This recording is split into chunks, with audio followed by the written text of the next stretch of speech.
A Metallica concert literally shakes the earth. Bullet For My Valentine might be beefing with Trivium, and Sleep Token have finally delivered their new album to our earholes. All that and more on this week's episode of The Jesse Lee Show. Oh, oh. The Jesse Lee Show. Oh, oh. The Jesse Lee Show. Oh, oh. The Jesse Lee Show.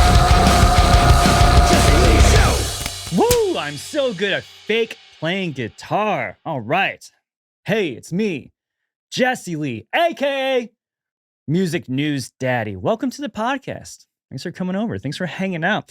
If you're new around here, this is our weekly podcast episode where we run down all the top music news stories from rock, alternative, metal, everything in between. But if you're new around here, please find that follow button, find that subscribe button, and bang your head on those buttons, baby. Also, if you're listening on Spotify or Apple Music, please leave a 5-star rating.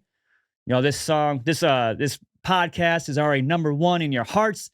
It's number one in farts, but I'm trying to get it number one in charts, baby. Okay, so leave that 5-star rating. I need your help. I've recently returned from Sonic Temple Music Festival this past weekend. My God, I am so tired. I'm so tired. It was a blast. I saw so many great bands. I got to interview so many awesome bands. I got to talk to a lot of great artists. I talked to ICP, which was really awesome. I liked ICP when I was a kid, and I've kept up with them throughout the years. And, ICP has this image of being like the most hated band on the earth, but the nicest dudes ever. Very cool dudes. Unsurprisingly, I gotta say, I was not super surprised that they were super nice because, I've like I said, I've watched interviews with them in the past, and they've always seemed like genuine dudes. And I can say they were legit, genuinely nice guys when I met them. I also interviewed a bunch of fans, did a lot of fan content. I've posted a couple of videos so far over on my Instagram and TikTok at Jesse Lee. I interviewed fans that were barricading, riding the rails for Metallica. Those fans, the super fans. I'm not going to say crazy. I'm not going to say crazy fans, but, the passionate Metallica fans that show up, gates open, and get right to the front of the barricade, and they don't move the entire day. They stay there. They hold their piss. They don't eat. They don't drink. They sunburn heavily. And they just wait until they can see Metallica. So I talked to those fans and got the lowdown on them if you want to go check that out. Otherwise, I also met a lot of listeners and viewers of also not just, this podcast and this show, but also, my show on SiriusXM Octane. So it's pretty cool to meet all you guys, take photos, got lots of fist bumps in. At one point, I was walking to the stage and I had a drink in one hand, tequila. I drank a lot of tequila this past weekend. Too much. The lime juice and tequila have formed a nice bond in my belly at this point. But I was walking to a stage at one point. I had tequila in one hand. I had a hot dog in the other hand. And there was a lot of fans that wanted to do fist bumps. So I'm fist bumping back and forth. So I'm fist bumping tequila, glizzy. I got glizzy in one hand, tequila, fist bump back and forth. I'm spilling tequila everywhere. I'm almost dropping my glizzy. I didn't. I saved it. I finished the hot dog, luckily, because I needed it. I was very famished at that point. I was very hungry after a long day of entertaining, just trying to create content for you. But jokes aside, it was really cool to meet everyone and talk to people and just interact with people in real life. You get a lot of comments, a lot of shit talking in comment sections, of course. So it's cool to meet people in real life and see that there's first of all, no one shit talked me in real life, which was nice. But also it was, it's cool to meet people in person that have watched the show, watched my TikTok content, whatever, and just say they genuinely have found new music through me, and they've discovered new bands because of the stuff that they've that I've posted about, or that my dumbass jokes brighten their day at some point. So that's just cool. That's a little self-serving part of my weekend. The other really cool part was I saw a lot of people eating ass, apparently, at this festival. I didn't actually witness the ass eating, but there were a lot of shirts. I saw a lot of t-shirts that said, I eat ass, or hit me up if you want your ass eaten, or I eat ass 24/7. A lot of stuff like that. I've been out of the dating game for a while. I've been married for about, what year is it now? 20. So yeah, about almost going on 8 years now. I've been married. And I've been on the dating game for a while. I had no idea that eating ass was such an attribute to dating, like such like a resume builder. I don't get me wrong. If you're into that, doing that, then you should advertise it because you want to be upfront with the person. I even had a dad. I saw a dad and his kid, and the kid had written on his chest, "Dad's wingman," and then this kid was like a younger kid, like preteen kid, said, "Dad's wingman," and I saw the dad. He had written "dad" across his chest, so you knew where the dad was. But on the kid's back, he said, "My dad eats ass." So you got like your kid out there advertising your ass eating ability. It was a lot of. I'm just saying. I hope this doesn't get me blocked on YouTube talking about all this ass eating, but it was pretty wild. Also, Crossfade had a reunion. They played their first concert since they got back together. This was Korn's first show since 2025. They played. Metallica played 2 nights. It was weird. The first night of Sonic Temple, when Korn was headlining, like when Korn went on, things got, when you're out with these festivals, when the headliner goes on, things get a little more on lockdown. Things become a little more like, oh, you can't go on the stage, you can't go backstage, you can't go in these certain areas. It's like the headliners here. But when Metallica showed up, there was like a noticeable shift change in the environment. It wasn't like bad or anything like that. It's just you could feel the presence, like, holy shit. Like Metallica's here. Like they're not just a band, man. They're like $1 million business, So when Metallica showed up, like, there's a definite vibe change in the festival, which for the better. But it was just like, oh, okay, we're getting serious here now. Metallica's here. I saw Linkin Park on the third night. Man, they blew me away. Listen, if you don't like Linkin Park's new singer Emily Armstrong, that's totally okay. Personal preferences are totally great. You're allowed to like what you like. You're allowed to dislike artists. You're allowed to not be a fan of whoever you don't want to listen to.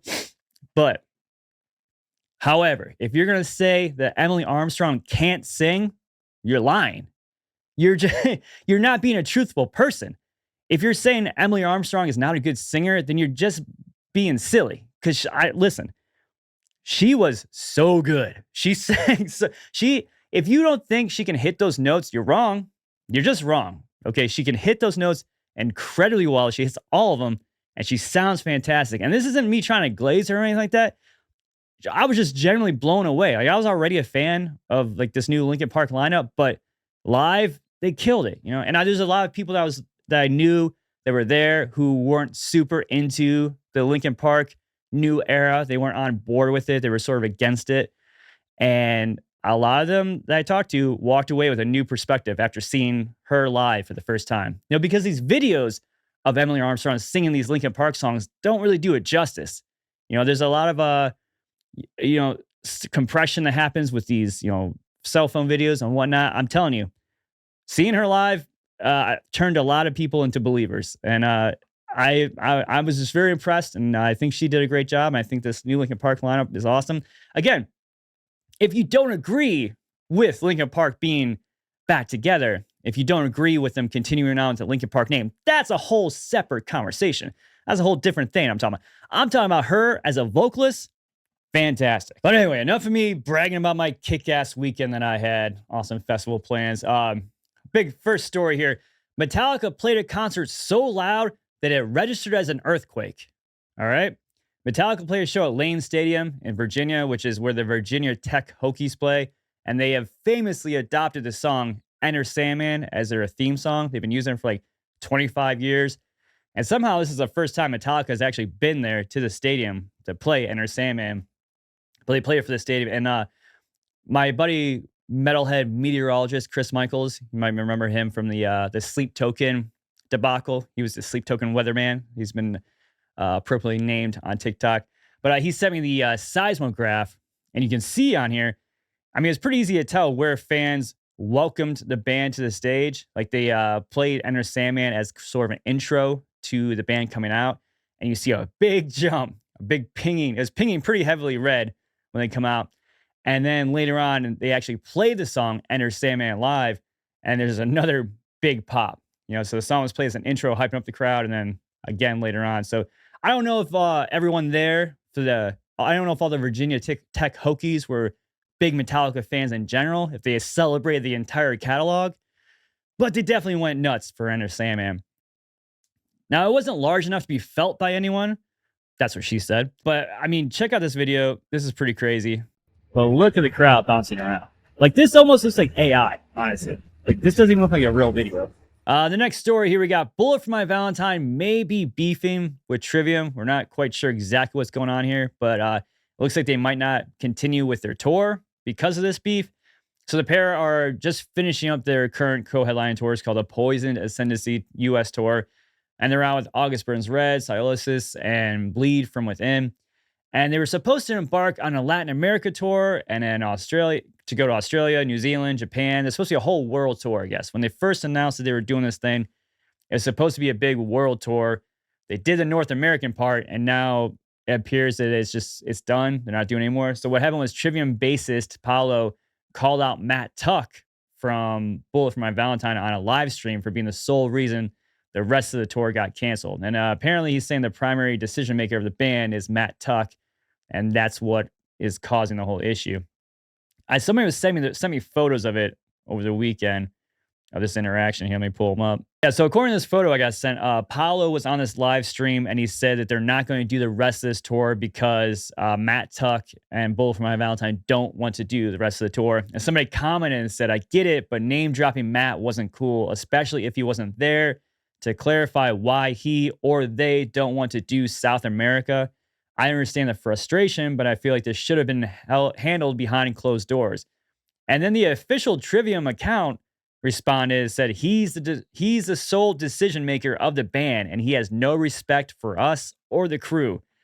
So that's pretty cut and dry that they're not going to be going on with this South American part of the tour. The bands have since unfollowed each other on social media, and Trivium posted the remaining dates of this North American tour and said, quote, the farewell tour, that's the craziest part about this whole thing, is if they're really beefing, if this is legit, they still have dates to finish up on this tour. Like, how incredibly awkward is that going to be? Like, I don't know if you've ever been backstage at a concert before, but even at the bigger ones, like, there are points where, like, I feel like they're gonna have to run into each other, right? There's some shared areas every now and then, like at a lot of these venues. Like, I don't know for sure what their setup is and how big exactly every venue is that they're playing in, but I feel like at some point, these band members are gonna cross paths with each other, right? Like, Paolo and Matt Tuck are gonna be in the same room at some point, and I feel like that's just gonna be incredibly awkward. But the fans are super pissed that they're not playing South America. They're not continuing playing Japan, doing the full world tour. But I mean, there were no dates booked. Nothing has been canceled technically. When they announced that they were doing this, they said it was going to be a world tour. But as far as I can tell, they never actually booked any of these dates and these world tour dates. So nothing has been canceled, just nothing has been booked further. And of course, neither band has said at this point, as of recording this on Monday, May 12th, nothing has been said or confirmed. No statement released by either band. So at this point, we don't know if this beef is legitimate, if it's being blown out of proportion, or if it's just a misunderstanding. But according to that post and that live stream from Paolo and the post from Trivium, they're not happy with the situation, and the tour is not going to continue on in any other countries. It's going to wrap up in North America. Next thing we got to talk about, of course, Sleep Token, baby. Oh, they finally released Even in Arcadia into our ear holes. They dropped him right in, just popped him right in there. Dude, this record has been so heavily anticipated for months now at this point, and like, it's finally out there, and now people can finally bitch to their fullest extent. You know, there can be now that you can finally listen to all the songs, you can finally form a full opinion. You can really dig your heels in on the hate for this band, or you can fully embrace it. Either way you want to go. I mean, the numbers definitely don't lie, that's for sure. If you go to Spotify, you look at Sleep Token's numbers here for this new album, it is pretty crazy. I mean, first of all, every song on this record has over 2 million plays. Actually, I'm sorry. Every song on the new record already, you know, this is just a few days since release, every song has at least 3 million plays. Most of them over 4 and 5, but at least 3 million played, which is insane. Some of these, of course, the first singles that they released off them have, 20, 40, 50 million streams, but just unreal numbers. They're sitting at 8.8 million monthly listeners on Spotify right now. So again, the numbers don't lie. People are very much very excited about this new record. I posted a poll on my Instagram at Jesse Lee asking if you've listened to the new album, and if you have, did it live up to the hype? Do you love it? Are you super into this new album, or did you feel like it didn't live up to the hype? Did the new record, not do it for you? Did it not fluff your pillows? Did this record not tickle you where you itch, or scratch you where you itch? Yeah. Did the record scratch you where you itch? According to the poll, it says 71% of the people that voted said they love it. So only 29% are haters on this record, which is a pretty good average.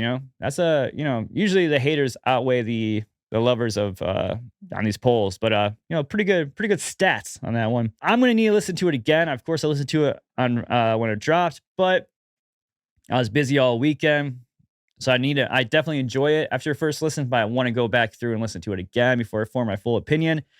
I'll need about a day and a half to probably listen to the whole thing, because every song is 8 minutes long, so it's gonna take me about 46 hours to probably get through this. But yeah, I mean, not really. There's only 10 songs on it. It's about an hour-long album. It's actually pretty good runtime, but the songs are an investment, that's for sure. The tracks from the album have been dominating my top 10 trending tracks of the week that I do every week on TikTok, Instagram, YouTube Shorts, the countdown, the top 10 songs. I mean, for the past, I think, 2 or 3 weeks now, 3 Sleep Token songs have been in the top 10, which is just nutty. I mean, I think that's the most that there's maybe a fourth song will pop on, but I don't think so. I saw a comment somebody left on yesterday's video for the top 10 tracks and said, man, this guy's obsessed with Sleep Token. And it's like, no, dude, first of all, this top 10 list is, based on votes. You listening, watching right now, when you vote, that's how it's decided. And I've gone on record many times that I am not a giant Sleep Token fan. I think Sleep Token's okay. I mean, this new record has definitely changed my perception a lot. Before they started releasing songs off the Even in Arcadia album, I was kind of meh on Sleep Token. I didn't really get the hype.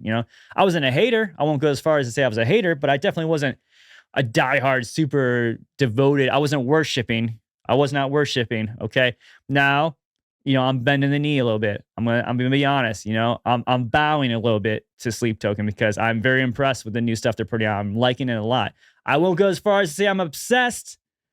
I won't go that far, but yeah, they've definitely started converting me with this new album. So, to you, sir or ma'am, whoever you were that left that comment, I can't remember. No, I'm not obsessed with Sleep Token. The top 10 list is decided by you and only you. But I do hope, on that topic, that maybe next week there'll be no Sleep Token news. There'll be nothing to talk about, because since this relaunch of this podcast, since we relaunched as a weekly news-based podcast here, on episode, I believe 7 we're on. It's been Sleep Token news every week. So I'm really hoping we'll eventually get to the point where we can get through an entire episode of the podcast without talking about Sleep Token, without mentioning Sleep Token, just for variety, not because I don't want to talk about them. It would just be nice to get through 1 week, maybe one day in the future, without mentioning Sleep Token. We'll see though. I can't guarantee you that's going to happen. Some other new releases I do want to talk about is Halsey and Evanescence. They collabed on a new track called Hand That Feeds. That's for an upcoming movie called Ballerina. And they were teasing it last week, and I made a whole video. I spent like 2 hours writing, putting together a video idea about the tease of this new track. Like, I've been recording and editing this video to put out to talk about the fact that Halsey and Evanescence have been teasing a new song together. And literally, like 3 seconds before I hit post on it, the Halsey and Evanescence announced officially that the track is coming out on that following Friday or whatever it was. So literally, I spent all this time making this video about the fact that there might be a possible collab track. And literally, before I can even post it, they come out and say, "Oh yeah, there's definitely a collab track." Like, no speculation needed, Jesse Lee. No, that was a lot of comments. Like, they just confirmed it, dude. Like, okay, you got me. So, great timing on my part for that one. 3 Days Grace released a new song called "Apologies" off their new album, their upcoming album, Alienation. It's out August 22nd. Of course, that's going to be the first album with the returning vocalist, Adam Gontier, the original vocalist. He is going to be on this new record with their current frontman, Matt Walsh, tag team and co-vocal duties. And also Parkway Drive released a new one that a lot of people are excited about and talking about.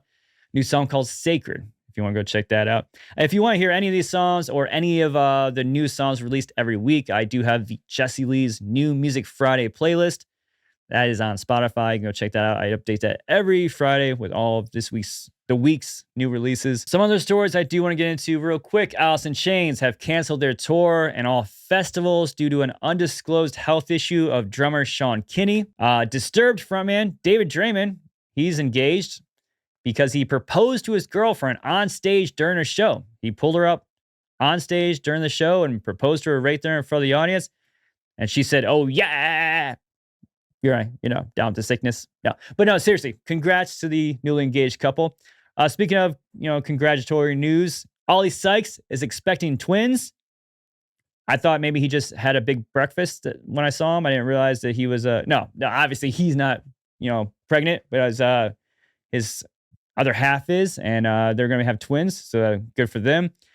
Some not great news. Huge, massive bummer, actually. Three Doors Down frontman Brad Arnold reveals he has stage 4 kidney cancer. So the band has to cancel all their upcoming festivals and tour. And in the statement he released, he said he was real positive in the video that he posted. He thinks that he believes he's going to beat this, and he's not afraid. And he's going to get through it. And he said in the video, like, he was feeling sick, and he went and got checked out, and then it turns out stage 4 kidney cancer. Man, it's just terribly sad news. I read that and it just bummed me out so hard, obviously. And it's not about me, not about how I feel, but I feel so sad. I mean, I'm a big Three Doors Down fan, and but just like, he's so young to see that happen to an artist that, like, or just anybody. It's just to see it happen to anybody obviously sucks. But just, when it's an artist that you listen to, you do feel a little bit more of a connection to them. You've listened to them for years. You've like read their words. You've listened to their words, their music, and like you form a connection, of course, to that person. So like hearing about it just was terribly, terribly sad news. But we're all going to stay very positive, very optimistic for Brad Arnold, and we're all going to wish him well. And he's going to get through this. We're all going to be very, if he's going to be positive and optimistic about this, then we are too, right? All right, let's not be downers on this one. So we're in your corner here, Brad. Another bummer news, but not to that level, of course.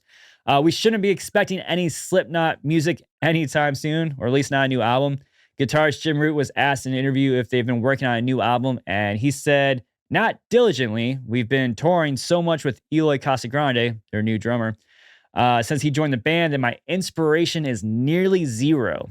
And that sounds super negative, but I don't think he means it exactly that way. I don't think he means like he's having such a bad time that he doesn't want to write music. But he said before that touring has sort of drains him creatively. It doesn't give him much time to be inspired and create music. And he said they've been really focusing on this tour with Eloy Casagrande, which is great.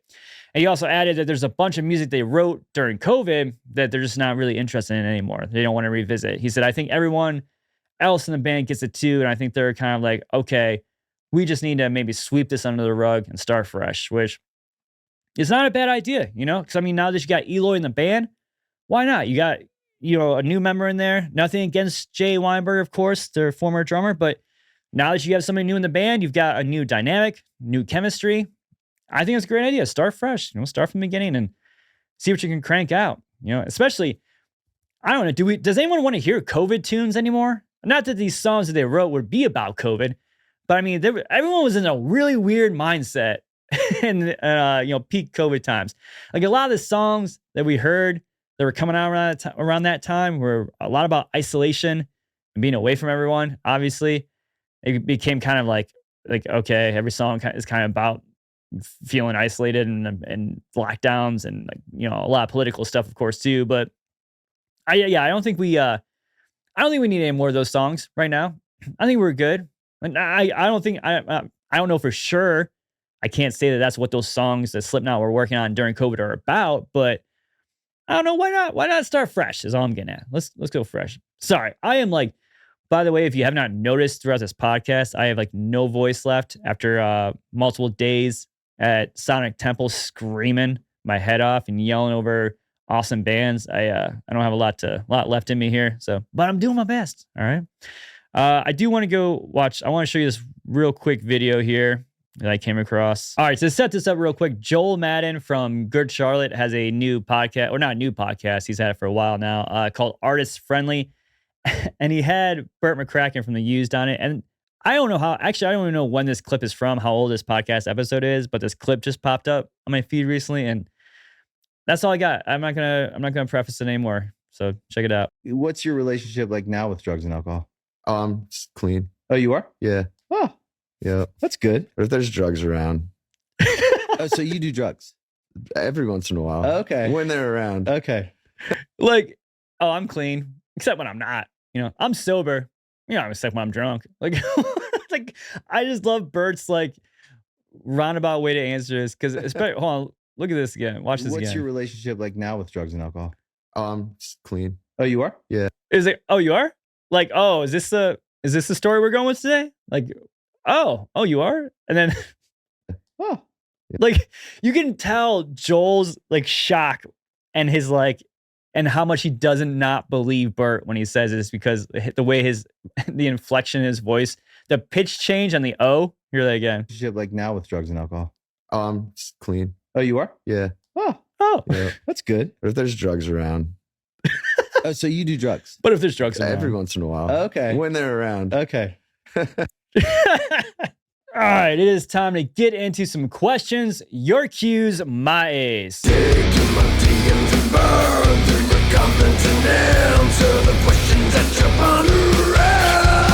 All right, 2001 red Honda Civic on Instagram. Oddly specific, but excellent username, first of all. They asked this question. I actually got this question multiple times, probably about 10 or 15 variations of this question.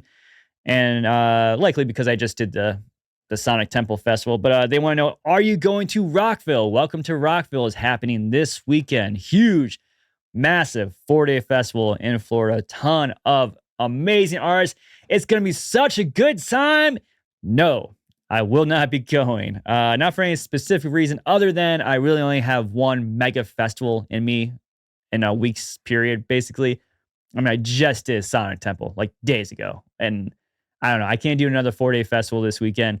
It's going to be too much. I got a lot of other responsibilities at home. I got a responsibility to you, the viewer, the listener, my homie, my music news baby out there. I can't abandon you 2 weekends in a row. But no, in all seriousness, I will not be at Rockville, unfortunately, and very sad news. But if you are a subscriber to SiriusXM, Octane's going to be there all weekend long doing live broadcasts, interviews, lots of event coverage. Everyone's going to be there except for me. So yeah, go check that out if you want to keep up to date with what's going on with Rockville. Taylor Kenji on Instagram wants to know, are you going to interview Linkin Park next? And I don't have plans to interview them. I mean, not because I don't want to. I just not in the cards right now. I will say though, at Sonic Temple, I was walking around backstage because I'm a very important person. And I was walking around and Mike Shinoda was just standing there talking to some people. And I happened to have my microphone in my hand because I had just gotten done doing some fan interviews. I was talking to some fans out there and I had my microphone in my hand. My camera guy was with me. He was actually, I think, still rolling at the time because we were like doing some like B-roll footage. And there was Mike Shinoda just standing right there, just talking to a couple people. No security, no entourage, nothing like that. Just Mike Shinoda hanging out, chatting against a brick wall. And for a split second, I thought about like just walking up to him, like, hey man, you want to do a quick interview? But that is really not cool. That is not something you should ever do to any budding journalists out there, you don't just walk up to a famous rock star and ask him for an interview. Not in that situation, okay? Not when I'm like at a credentialed situation like that. No, I just don't do that. You got to go through the proper channels. But yeah, so I did not interview Mike Shinoda, and I do not have anything on the books to interview Mike Shinoda anytime soon. But I would love to, and the whole band, honestly. I would love to interview the whole band, Linkin Park, at some point. But no, that is not in the works at the moment. And let's see, potentially Luke on Instagram wants to know, freaking pancakes or waffles, dude? I'm assuming you want to know my preference. And God, to be honest, it depends on the day, you know? I love a good old stack of flappies, you know? Good old silver dollar flappy stack. I love some pancakes, you know, but waffles are great too. They got the little syrup savers, you know, those little pockets to collect syrup. That's a good part. It's a great delivery system for the syrup, you know. The pancake soaks it up, turns it into like a syrup sponge, but then the waffle, it's got the traps to catch the syrup and like make a little pancake bowl, make a little syrup bowl. So I don't know. They're both good. It really depends on the day, you know. I will say I'm a pancake purist. I don't like anything in my pancakes. You know, my son and my wife both love chocolate chip pancakes, but I am a pancake purist. I just want classical flappy. You know, that's where I'm all at on that. And waffles, same. I don't like any shit in my waffles. I'll put some blueberry compote. I'll put stuff on top of my pancakes and waffles for sure, but nothing inside. Keep it straight. I have about 1,000 other questions, honestly, to get through because you were very excited to ask me questions. I posted the question sticker on my Instagram this week, and I got a lot of responses, and I cannot get through all of them. And not all of them were as profound and intriguing as the pancake and waffle debate. So I will not get through any more of those, but that's where I'm going to end this today. We're about out of time here. My self-appointed deadline here, my time cut off. If you have made it this far, first of all, thank you. Please do not forget to find that follow button, find that subscribe button, and bang your head on those buttons. It does not count. You simply just tap the follow button. If you're on Spotify or Apple Music, please leave that 5-star rating. If you're listening to this on any other podcasting platform, I don't know what their rating systems look like over there. I don't know if they've got like, you know, smiley faces or if they've got check marks, you know, whatever you have to do, whatever the highest rating you can leave the show, please be sure to do that. You can also find me at Jesse Lee on TikTok and Instagram, at Jesse Lee Show on X. And above all else, make sure to share this podcast episode with somebody that doesn't suck. All right? Take it easy now, and bye-bye. The Jesse Lee Show. Oh, oh. The Jesse Lee Show.